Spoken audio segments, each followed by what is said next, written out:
Are you thinking about buying a static caravan in 2026? If you are, then this is the perfect video for you.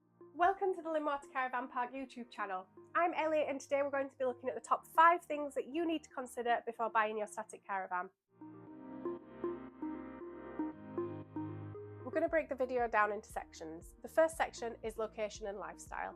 Section number 2 will go into the financials and the ongoing costs of a static caravan.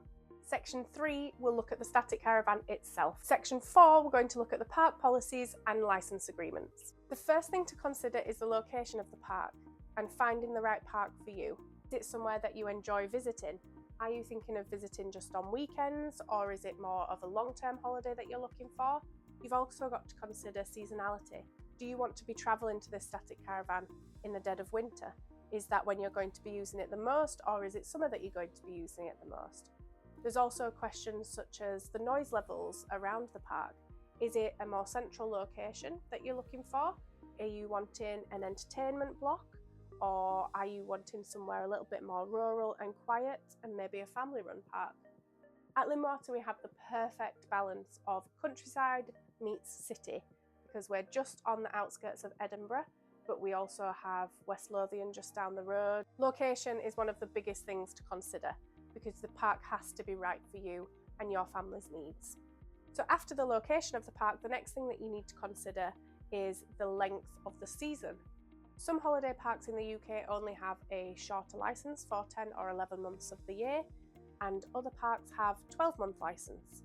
Although some parks may have a 12-month licence, that doesn't necessarily mean that you can live on the park. Holiday parks in the UK have a licence with their local council, which will break down how long people can stay.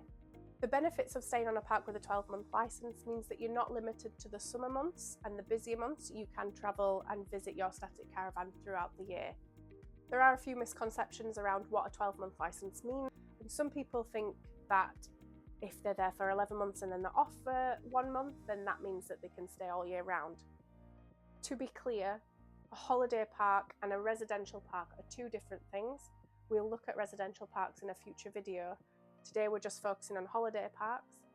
If your static caravan is on a holiday park, you do not have the right to live there full time, even if it is for 11 months of the year. Moving on to section 2 is the financials and the ongoing costs. So the big expense when buying a static caravan, obviously in the first instance, is the price of the static caravan. Second to that would be your annual ground fees. This may be referred to as pitch fees, ground rent.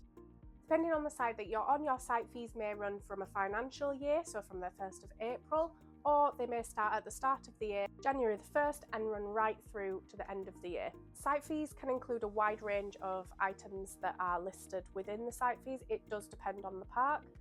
As an example, at Linwater Caravan Park, site fees include a 12-month licence fee, local authority rates, site maintenance and management to ensure the park still looks its best, electricity and gas standing charges, and water rates at the moment.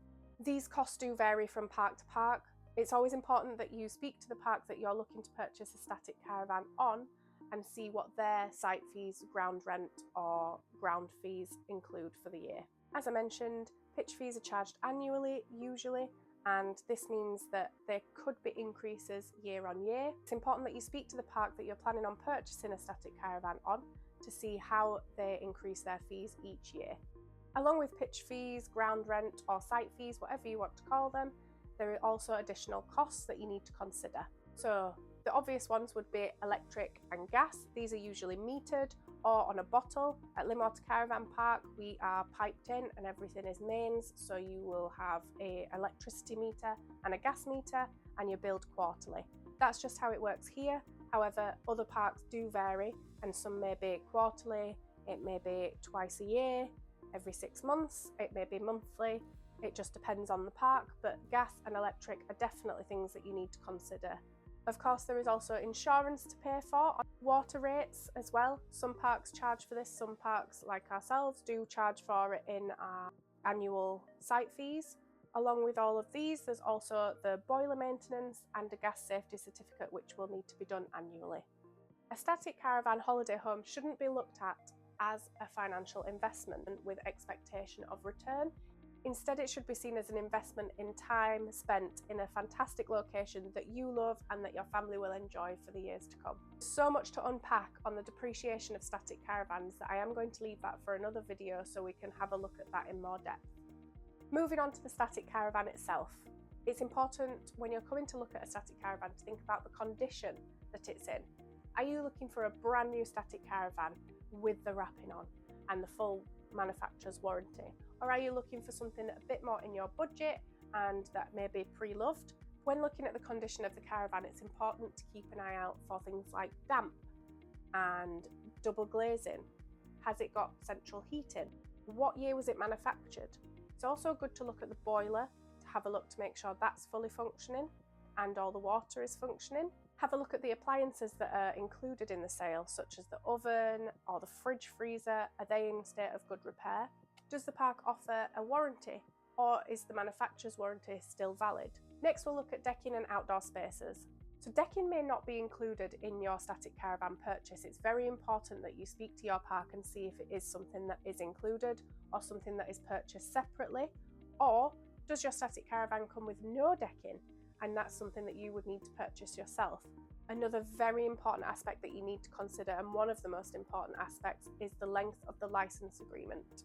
Does your park have a maximum age for the van? So if you've bought a 2010 static caravan and the van is only allowed to be kept on the site for 20 years, that only leaves you a few years to use the static caravan before it will need to be removed from park.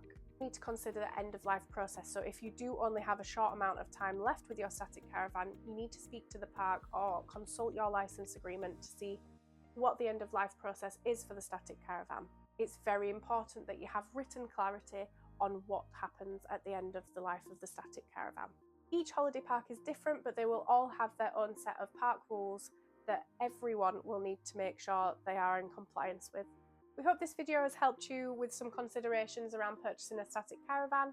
If you have any questions or comments, drop them below, and you can find us on social media at Linwater Park on Facebook, Instagram and TikTok. Thank you so much, and we'll see you in the next one. Bye! And that's a wrap!